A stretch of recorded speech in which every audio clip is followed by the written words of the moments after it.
ବିବେକାନନ୍ଦ ରାଉତ ସ୍ମାରକୀ football tournament Khordha ବିଜୟୀ।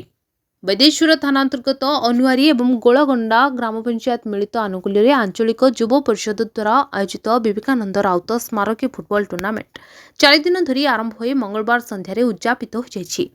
ଉକ୍ତ final match Sabar sporting Khordha ସହିତ ଗୋବିନ୍ଦପୁର କଟକର ଏକ ଚିତ୍ତାକର୍ଷକ ଖେଳ ପ୍ରଦର୍ଶନ କରାଯାଇଥିଲା। ଖେଳାଳିମାନେ ଖେଳର ଶେଷ ମୁହୂର୍ତ୍ତ ପର୍ଯ୍ୟନ୍ତ କେହି କାହାରିକୁ ଗୋଲ ଦେଇପାରିନଥିଲେ। ଶେଷରେ ପେନାଲ୍ଟି ଜରିଆରେ ଗୋବିନ୍ଦପୁର କଟକକୁ ସବର ସ୍ପୋର୍ଟିଂ ଖୋର୍ଦ୍ଧା 4-1 ଗୋଲରେ ପରାସ୍ତ କରି ବିଜୟୀ ହୋଇଥିଲା। ଟୁର୍ଣ୍ଣାମେଣ୍ଟର ଅନ୍ତିମ ଦିବସରେ ମୁଖ୍ୟ ଅତିଥି ଭାବେ ଶିଳ୍ପପତି ଡକ୍ଟର ଅବିନାଶ ସାମଲ ଯୋଗ ଦେଇଥିବା ବେଳେ ସମ୍ମାନିତ ଅତିଥି ଭାବେ ଇଞ୍ଜିନିୟର ସରୋଜ ରାଉତ, ବରିଷ୍ଠ ସାମ୍ବାଦିକ ଅନନ୍ତ ପଟ୍ଟନାୟକ ପ୍ରମୁଖ ଯୋଗ ଦେଇଥିଲେ। ପୁରାତନ ଫୁଟବଲ ଖେଳାଳି ନବକିଶୋର ନାୟକ, ବିଶ୍ୱନାଥ ନାୟକ, ଚଗଲା ବଳିଆର ସିଂଙ୍କୁ ଉତ୍ତରୀୟ ଦେଇ ସମ୍ବର୍ଦ୍ଧିତ କରାଯାଇଥିଲା। ବିଜେତା ସବର ସ୍ପୋର୍ଟିଂ ଖୋର୍ଦ୍ଧା ଏବଂ ରନର୍ସ ଅପ୍ ଗୋବିନ୍ଦପୁର କଟକକୁ ଉପଢୌକନ ସହ ମାନପତ୍ର ଅର୍ଥରାଶି ମୁଖ୍ୟ ଅତିଥିଙ୍କ ଦ୍ୱାରା ପ୍ରଦାନ କରାଯାଇଥିଲା। କମିଟି ସଭାପତି ପ୍ରଫୁଲ୍ଲ କୁମାର ସେନାପତିଙ୍କ ଅଧ୍ୟକ୍ଷତାରେ ସଭା କାର୍ଯ୍ୟ ଅନୁଷ୍ଠିତ ହୋଇଥିଲା।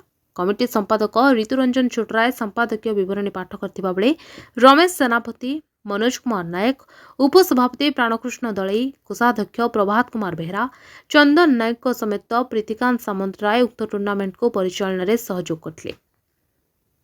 ବାଙ୍କିରୁ ମାନସ ରଞ୍ଜନ ସାହୁଙ୍କ ରିପୋର୍ଟ, ମଣିଭଦ୍ରା ଖବର।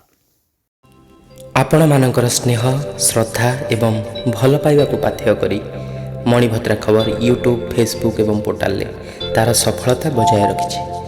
ଏହାକୁ ଆହୁରି ଲୋକପ୍ରିୟ କରିବାକୁ ଇ-ପେପରର ଶୁଭାରମ୍ଭ ମଧ୍ୟ କରାଯାଇଛି। ଆମକୁ ଏହିଭଳି ପ୍ରେରଣା ଏବଂ ସହଯୋଗ ଯୋଗାଇବା ସହିତ ଲାଇକ୍, ସେୟାର ଏବଂ ସବସ୍କ୍ରାଇବ୍ କରନ୍ତୁ।